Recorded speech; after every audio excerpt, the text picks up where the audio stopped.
ओम शांति 18 जून 2025 प्रातः मुरली बाबा कहउछंती मीठे बच्चे एही रुद्र ज्ञानयज्ञ स्वयं रुद्र भगवान रचना करिछंती। एथिरे तुमे निजर सबु किछि स्वाहा करि दियो काहेकि ना एबे घर को जीवाकू हेबो। एही रुद्र ज्ञानयज्ञ स्वयं रुद्र भगवान रचना करिछंती। एथिरे तुमे निजर सबु किछि स्वाहा करि दियो काहेकि ना एबे घर को जीवाकू हेबो। प्रश्न संगम जुगरे केउ वंडरफुल अर्थात आश्चर्यजनक खेल चालुछि। संगम जुगरे केउ वंडरफुल अर्थात आश्चर्यजनक खेल चालुछि। उत्तर भगवान को द्वारा रचित यज्ञ रे ही असुर मानकर विघ्न पड़ुछि। एहा मध्य संगम जुगरे विचित्र खेल चलीछि। एपरि यज्ञ पुणी सारा कल्प मध्यरे केबे भी रचना कराजिब नाही। एहा हेउछि राजस्व अश्वमेध यज्ञ जहाँकि स्वराज्य प्राप्त करिबा पाई रचा जाइछि। एथिरे मध्य विघ्न पड़ुछि। ओम शांति। तुमे केउठी बसिछ एहाकु स्कूल अथवा यूनिवर्सिटी मध्य कहि परिबो। एहा हेउछि विश्वविद्यालय जहार ईश्वरीय शाखा मान रहिछि। बाबा ही सबुठारु बड़ यूनिवर्सिटी खोलिछंती। शास्त्र रे रुद्र यज्ञ नाम लिखि देइछंती। वर्तमान तुमे जानुछ जे शिव बाबा एही पाठशाला अथवा यूनिवर्सिटी खोलिछंती। एठारे सर्वोच्च बाबा पाठ पढ़ाउछंती। एकथा मध्य तुम बुद्धि रे मने रहिबा उचित। भगवान आमको पाठ पढ़ाउछंती। तांको द्वारा एही यज्ञ रचना करा जाइछि जहार ख्याति मध्य रहिछि। राजस्व अश्वमेध रुद्र ज्ञान यज्ञ। राजस्व अर्थात स्वराज्य निमंते, अश्वमेध अर्थात ए सबु जहा किछि देखिबाकू मिलुछि ताहा सबु स्वाहा करूछु। शरीर मध्य स्वाहा होइजिब। आत्मा तो केबे स्वाहा होई परिबो नाही। समस्त शरीर स्वाहा होइजिब। बाकी आत्मा माने घर को फेरी जिबे। एहा हेउछि संगम जुग। समस्त आत्मा चाली जिबे बाकी शरीर नाश होइजिब। एसबु हेउछि ड्रामा। तुमे माने ड्रामार अधीन रे परिचालित हेउछ। बाबा कहउछंती मु राजस्व यज्ञ रचना करूछि। एहा मध्य ड्रामार प्लान अनुसारे रचना करा जाइछि। एपरि कहिबे नाही जे मु यज्ञ रचना करिछि। ड्रामा प्लान अनुसारे तुम मानकु पढ़ाइबा पाई कल्प पूर्व भली ज्ञान यज्ञ रचना करा जाइछि। मु रचना करिछि एहा कहिबा मध्य ठीक नही। ड्रामार प्लान अनुसारे रचना करा जाइछि। एहा कल्प कल्प रचना हेउछि। एही ड्रामा पूर्व प्रस्तुत अटे ना। ड्रामा अनुसारे थरे मात्र यज्ञ रचना करा जाउछि। एहा कोनोसी नुआ कथा नुही। एबे बुद्धि रे आसुछि। वास्तव रे 5000 वर्ष पूर्वरु मध्य सत्य जुग थिला।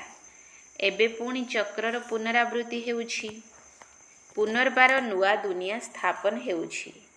तुमे नुआ दुनिया रे स्वराज्य प्राप्त करिबा पाई पाठ पढुछ। सेथि पाई पवित्र मध्य निश्चय हेबाकू पड़िबो। सेही माने ही पवित्र रहुछंती जेउ माने ड्रामा अनुसारे कल्प पूर्वरु होइथिले एवं एबे मध्य हेबे।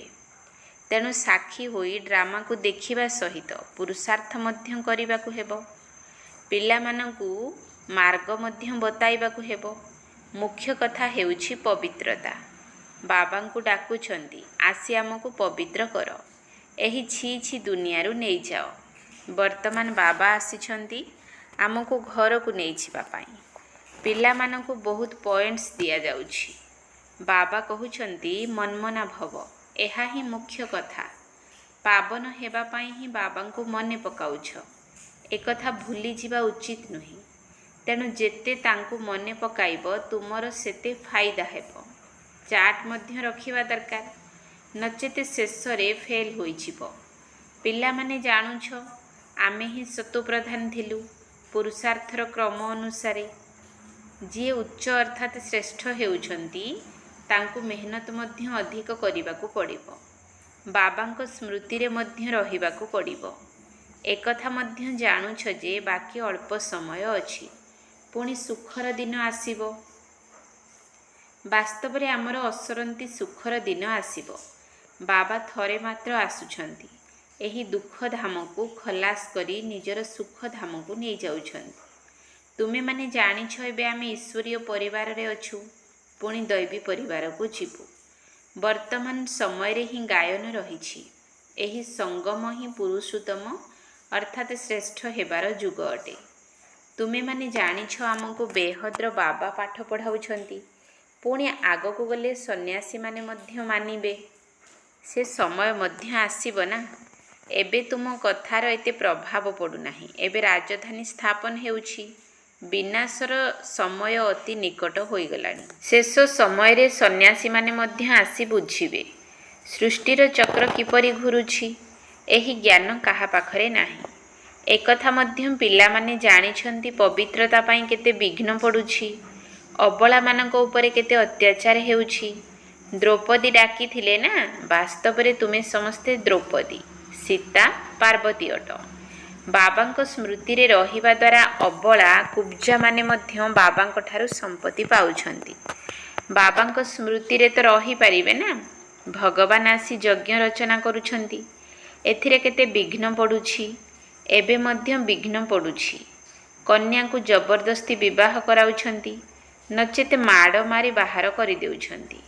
ସେଥିପାଇଁ ଡାକୁଛନ୍ତି, ହେ ପତିତ ପାବନ ଆସ।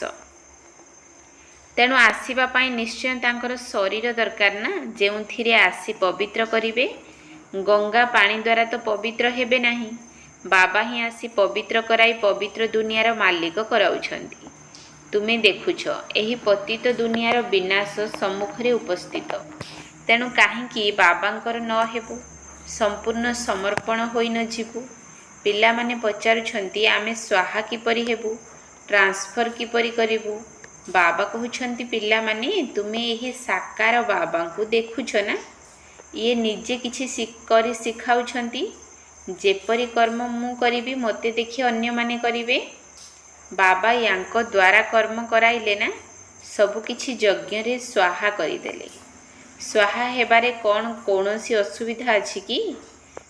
ଇଏ ନା ବହୁତ ସାହୁକାର ଥିଲେ ନା ଗରିବ ଥିଲେ, ବିଲକୁଲ ସାଧାରଣ ଥିଲେ। ଯଜ୍ଞ ରଚନା କଲେ, ସେଥିରେ ଖାଦ୍ୟ ପାନୀୟର ସବୁ ସାମଗ୍ରୀ ଦରକାର ନା। ଏହା ହେଉଛି ଈଶ୍ୱରୀୟ ଯଜ୍ଞ। ଈଶ୍ୱର ଆସି ଏହି ଜ୍ଞାନ ଯଜ୍ଞର ସ୍ଥାପନା କରୁଛନ୍ତି। ତୁମମାନଙ୍କୁ ରାଜଯୁଗର ପାଠ ପଢ଼ାଉଛନ୍ତି। ଏହି ଯଜ୍ଞର ମହିମା ବହୁତ ଉଚ୍ଚ ଅଟେ। ଈଶ୍ୱରୀୟ ଯଜ୍ଞରୁ ହିଁ ତୁମର ଶରୀର ନିର୍ବାହ ହେଉଛି। ଯିଏ ନିଜକୁ ଅର୍ପଣମୟ ଭାବୁଛନ୍ତି, ନିମିତ୍ତ ଭାବୁଛନ୍ତି, କହୁଛନ୍ତି ଏସବୁ କିଛି ଈଶ୍ୱରଙ୍କର। ଆମେ ଶିବ ବାବାଙ୍କ ଯଜ୍ଞରୁ ଭୋଜନ ଖାଉଛୁ, ତେବେ ଏହା ବିଚାର କରିବାର କଥା ନା। ଏଠାରେ ତ ସମସ୍ତେ ଆସି ରହିବେ ନାହିଁ। ଉଦାହରଣ ସ୍ୱରୂପରେ ବ୍ରହ୍ମାଙ୍କୁ ତ ଦେଖ କିପରି ସବୁକିଛି ସ୍ୱାହା କରିଦେଲେ। ବାବା କହୁଛନ୍ତି ଯେପରି କର୍ମ ଇଏ କରୁଛନ୍ତି, ୟାଙ୍କୁ ଦେଖି ଅନ୍ୟମାନଙ୍କୁ ମଧ୍ୟ ପ୍ରେରଣା ମିଳିଲା। ଅନେକ ସ୍ୱାହା ହୋଇଗଲେ। ଆଉ ଏବେ ସେମାନେ ନିଜର ସମ୍ପତ୍ତି ନେଉଛନ୍ତି। ବୁଦ୍ଧିରେ ମଧ୍ୟ ବିଚାର ଆସୁଛି ଯେ ଆତ୍ମା ତ ଚାଲିଯିବ, ବାକି ଶରୀର ସବୁ ଏଠାରେ ଶେଷ ହୋଇଯିବ। ଏହା ବେହଦ୍ର ଯଜ୍ଞ ଅଟେ। ଏଥିରେ ସବୁ ସ୍ୱାହା ହୋଇଯିବ। କିପରି ବୁଦ୍ଧି ଆଧାରରେ ସମର୍ପିତ ହୋଇ ନଷ୍ଟମୁହା ହେବ, ଏକଥା ଏବେ ତୁମକୁ ବୁଝାଯାଉଛି। ଏକଥା ମଧ୍ୟ ଜାଣିଛ ସବୁ ଜିନିଷ ଭସ୍ମ ହୋଇଯିବ। ଏହା କେତେ ବଡ଼ ଯଜ୍ଞ। ସ୍ୱର୍ଗରେ ପୁଣି କୌଣସି ଯଜ୍ଞ ରଚନା କରାଯାଏ ନାହିଁ, ନା କୌଣସି ଉପଦ୍ରବ ହୋଇଥାଏ।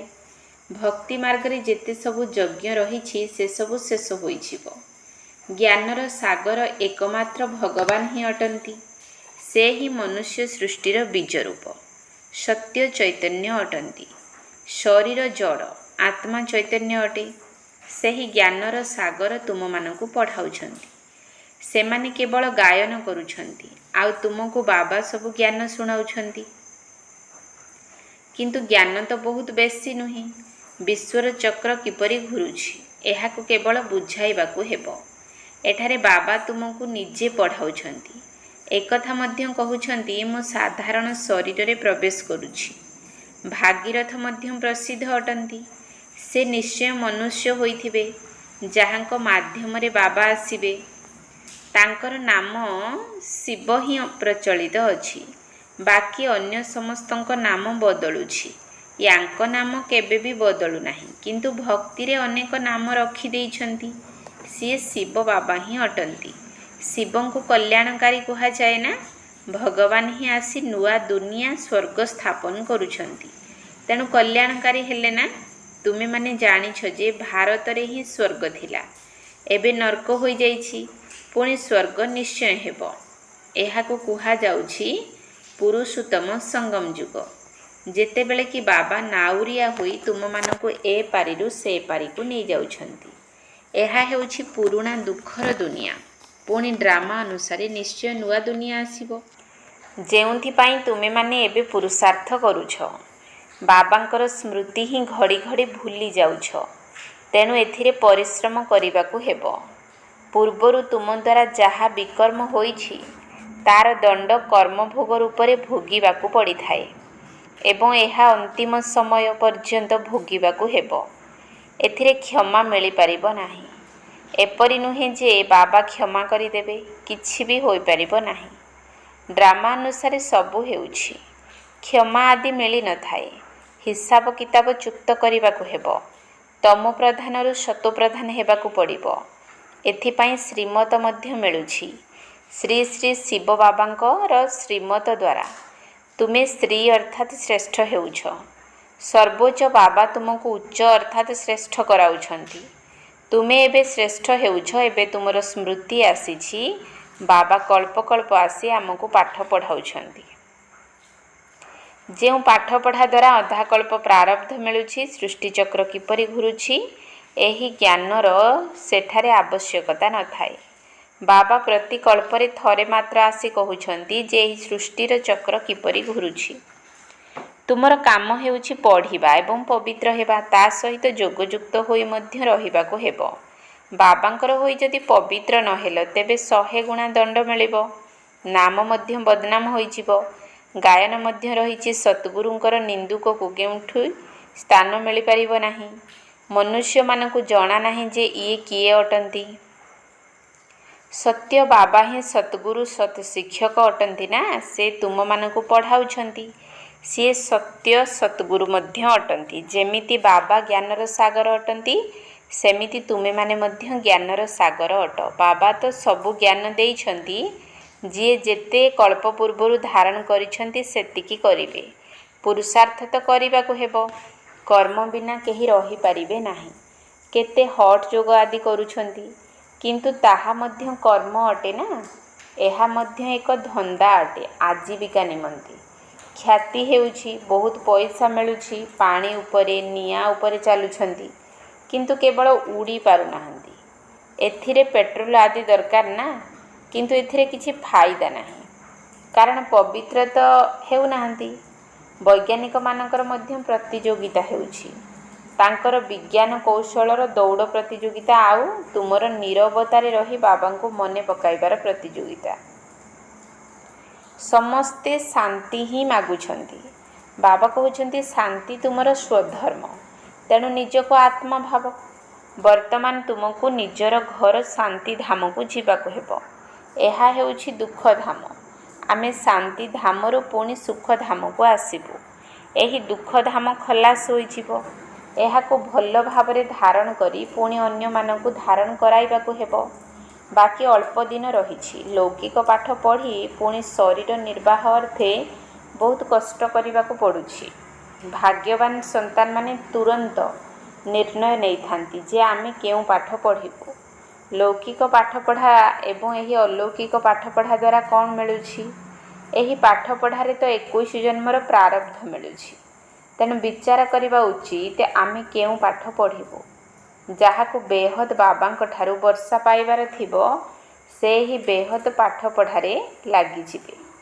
କିନ୍ତୁ ଡ୍ରାମା ପ୍ଲାନ୍ ଅନୁସାରେ କାହାର ଭାଗ୍ୟରେ ନଥିଲେ ପୁଣି ସେହି ଲୌକିକ ପାଠପଢ଼ାରେ ଲାଗିପଡ଼ନ୍ତି। ଏହି ପାଠ ପଢ଼ନ୍ତି ନାହିଁ।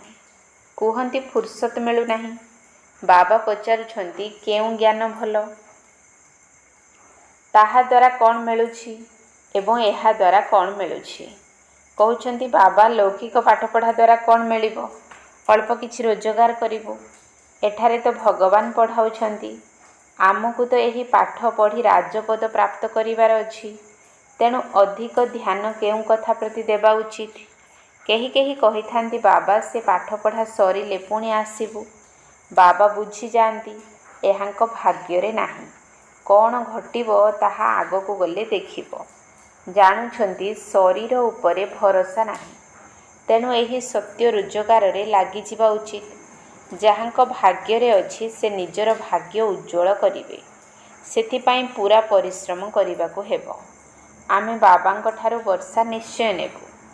ବେହଦ୍ର ବାବା ଆମକୁ ରାଜତ୍ୱ ଦେଉଛନ୍ତି। ତେଣୁ କାହିଁକି ଆମେ ଏହି ଗୋଟିଏ ଅନ୍ତିମ ଜନ୍ମ ପବିତ୍ର ନ ରହିବୁ? ଏତେ ଢେର ସନ୍ତାନ ପବିତ୍ର ରହୁଛନ୍ତି। କ'ଣ ମିଛ କହୁଛନ୍ତି କି? ସମସ୍ତେ ପୁରୁଷାର୍ଥ କରୁଛନ୍ତି, ପଢ଼ୁଛନ୍ତି, ତଥାପି ବିଶ୍ୱାସ କରୁନାହାନ୍ତି। ବେହଦ୍ର ବାବା ସେତେବେଳେ ଆସୁଛନ୍ତି ଯେତେବେଳେ ପୁରୁଣା ଦୁନିଆକୁ ନୂଆରେ ପରିଣତ କରିବାର ସମୟ ଆସୁଛି। ପୁରୁଣା ଦୁନିଆର ବିନାଶ ତ ସମ୍ମୁଖରେ ଉପସ୍ଥିତ। ଏହା ବହୁତ ସ୍ପଷ୍ଟ ଅଟେ। ବାସ୍ତବରେ ସେହି ସମୟ ଆସିଯାଇଛି। ଅନେକ ଧର୍ମ ରହିଛି। ସତ୍ୟଯୁଗରେ ତ ଗୋଟିଏ ଧର୍ମ ଥାଏ। ଏହା ମଧ୍ୟ ତୁମମାନଙ୍କ ବୁଦ୍ଧିରେ ଅଛି। ତୁମମାନଙ୍କ ଭିତରେ ମଧ୍ୟ କେହି କେହି ଅଛନ୍ତି ଯିଏକି ଏବେ ମଧ୍ୟ ନିଶ୍ଚୟ କରିବାକୁ ଚେଷ୍ଟା କରୁଛନ୍ତି। ଆରେ ନିଶ୍ଚୟ କରିବାରେ କ'ଣ ସମୟ ଲାଗୁଛି? ଶରୀର ଉପରେ କ'ଣ ଭରସାର ଅଛି କି? ସେଥିପାଇଁ ଟିକିଏ ହେଲେ ବି ସୁଯୋଗ ହାତଛଡ଼ା କରିବା ଅନୁଚିତ। ଯଦି କାହାର ଭାଗ୍ୟରେ ନଥିବ ତେବେ ତାଙ୍କ ବୁଦ୍ଧିରେ ତିଳେ ମାତ୍ର ଜ୍ଞାନ ରହିନଥାଏ। ଆଚ୍ଛା, ମିଠା ମିଠା ଶିକିଲଧି ସନ୍ତାନମାନଙ୍କ ପ୍ରତି ମାତା ପିତା ବାପଦାଦାଙ୍କର ମଧୁର ସ୍ନେହ ସମ୍ପନ୍ନ ଶୁଭେଚ୍ଛା ଏବଂ ସୁପ୍ରଭାତ। ଆତ୍ମିକ ପିତାଙ୍କର ଆତ୍ମିକ ସନ୍ତାନମାନଙ୍କୁ ନମସ୍ତେ। ଆତ୍ମିକ ସନ୍ତାନମାନଙ୍କର ଆତ୍ମିକ ବାପଦାଦାଙ୍କୁ ନମସ୍ତେ ନମସ୍ତେ ନମସ୍ତେ। ସୁପ୍ରଭାତ। ଧାରଣା ପାଇଁ ମୁଖ୍ୟ ସାର। 1 ନମ୍ବର ପଏଣ୍ଟ। ଅବିନାଶୀ ରୋଜଗାର କରି 21 ଜନ୍ମ ପାଇଁ ନିଜର ଭାଗ୍ୟ ଗଢ଼ିବାକୁ ହେବ। ଶରୀର ଉପରେ କୌଣସି ଭରସା ନାହିଁ। ସେଥିପାଇଁ ଟିକିଏ ବି ସୁଯୋଗକୁ ହାତଛଡ଼ା କରିବାର ନାହିଁ। ଅବିନାଶୀ ରୋଜଗାର କରି 21 ଜନ୍ମ ପାଇଁ ନିଜର ଭାଗ୍ୟ ଗଢ଼ିବାକୁ ହେବ। ଶରୀର ଉପରେ କୌଣସି ଭରସା ନାହିଁ। ସେଥିପାଇଁ ଟିକିଏ ବି ସୁଯୋଗକୁ ହାତଛଡ଼ା କରିବାର ନାହିଁ। 2 ନମ୍ବର ପଏଣ୍ଟ। ନଷ୍ଟମୋହା ହୋଇ ନିଜର ସବୁ କିଛି ରୁଦ୍ର ଯଜ୍ଞରେ ସ୍ୱାହା କରିବାକୁ ହେବ। ନିଜକୁ ଅର୍ପଣ କରି ଟ୍ରଷ୍ଟି ହୋଇ ଦାୟିତ୍ୱ ତୁଲାଇବାକୁ ହେବ। ସାକାର ବାବାଙ୍କୁ ଅନୁକରଣ କରିବାକୁ ହେବ। ନଷ୍ଟମୋହା ହୋଇ ନିଜର ସବୁ କିଛି ରୁଦ୍ର ଯଜ୍ଞରେ ସ୍ୱାହା କରିବାକୁ ହେବ। ନିଜକୁ ଅର୍ପଣ କରି ଟ୍ରଷ୍ଟି ହୋଇ ଦାୟିତ୍ୱ ତୁଲାଇବାକୁ ହେବ। ସାକାର ବାବାଙ୍କୁ ଅନୁକରଣ କରିବାକୁ ହେବ। ବରଦାନ। ଈଶ୍ୱରୀୟ ନିଶା ଦ୍ୱାରା ପୁରୁଣା ଦୁନିଆକୁ ଭୁଲୁଥିବା ସର୍ବପ୍ରାପ୍ତି ସମ୍ପନ୍ନ ଭବ। ଈଶ୍ୱରୀୟ ନିଶା ଦ୍ୱାରା ପୁରୁଣା ଦୁନିଆକୁ ଭୁଲୁଥିବା ସର୍ବପ୍ରାପ୍ତି ସମ୍ପନ୍ନ ଭବ। ଯେପରି ସେହି ନିଶା ସବୁକିଛି ଭୁଲାଇ ଦେଇଥାଏ, ସେହିପରି ଏହି ଈଶ୍ୱରୀୟ ନିଶା ମଧ୍ୟ ଦୁଃଖର ଦୁନିଆକୁ ସହଜରେ ଭୁଲାଇ ଦେଇଥାଏ। ସେହି ନିଶାରେ ତ ବହୁତ କ୍ଷତି ମଧ୍ୟ ହୋଇଥାଏ। ଅଧିକ ପିଇବା ଦ୍ୱାରା ମୃତ୍ୟୁବରଣ ମଧ୍ୟ କରିଥାନ୍ତି। କିନ୍ତୁ ଏହି ନିଶା ଅବିନାଶୀ କରିଦିଏ। ଯେଉଁମାନେ ସର୍ବଦା ଈଶ୍ୱରୀୟ ନିଶାରେ ମସ୍ତ ରହିଥାନ୍ତି ସେମାନେ ସର୍ବପ୍ରାପ୍ତି ସମ୍ପନ୍ନ ହୋଇଯାଆନ୍ତି। ତେବେ ଏକମାତ୍ର ବାବା, ଦ୍ୱିତୀୟ କେହି ନୁହେଁ। ଏହି ସ୍ମୃତି ହିଁ ନିଶା ଚଢ଼ାଇଥାଏ ଏବଂ ଏହି ସ୍ମୃତି ଦ୍ୱାରା ହିଁ ସମର୍ଥ୍ୟ ଆସିଥାଏ। ସ୍ଲୋଗାନ। ପରସ୍ପରକୁ କପି କରିବା ପରିବର୍ତ୍ତେ ବାବାଙ୍କୁ କପି କର ଅର୍ଥାତ୍ ଅନୁକରଣ କର। ପରସ୍ପରକୁ କପି କରିବା ପରିବର୍ତ୍ତେ ବାବାଙ୍କୁ କପି କର ଅର୍ଥାତ୍ ଅନୁକରଣ କର। ଅବ୍ୟକ୍ତ ଇସାରା। ଆତ୍ମିକ ସ୍ଥିତିରେ ରହିବାର ଅଭ୍ୟାସ କର ଏବଂ ଅନ୍ତର୍ମୁଖୀ ହୁଅ। ଅନ୍ତର୍ମୁଖୀ ସ୍ଥିତିରେ ରହୁଥିବା ଆତ୍ମାମାନେ ହିଁ ପ୍ରତ୍ୟେକ ଜ୍ଞାନରତ୍ନର ଗୁହ୍ୟତାକୁ ଯାଇପାରିବେ। ଜ୍ଞାନର ପ୍ରତ୍ୟେକ ପଏଣ୍ଟର ରହସ୍ୟ କ'ଣ ଏବଂ କେଉଁ ସମୟରେ କେଉଁ ବିଧିରେ ତାକୁ କାର୍ଯ୍ୟରେ ବା ସେବାରେ ଲଗାଇବାକୁ ହେବ, ଏହିଭଳି ଭାବରେ ତା ଉପରେ ମନନ ଚିନ୍ତନ କରିବା ସହିତ ତାର ରହସ୍ୟର ସ୍ୱାଦକୁ ଅନୁଭବ କର। ତେବେ ନିଶାର ଅନୁଭୂତି କରିପାରିବ। ଓମ୍ ଶାନ୍ତି।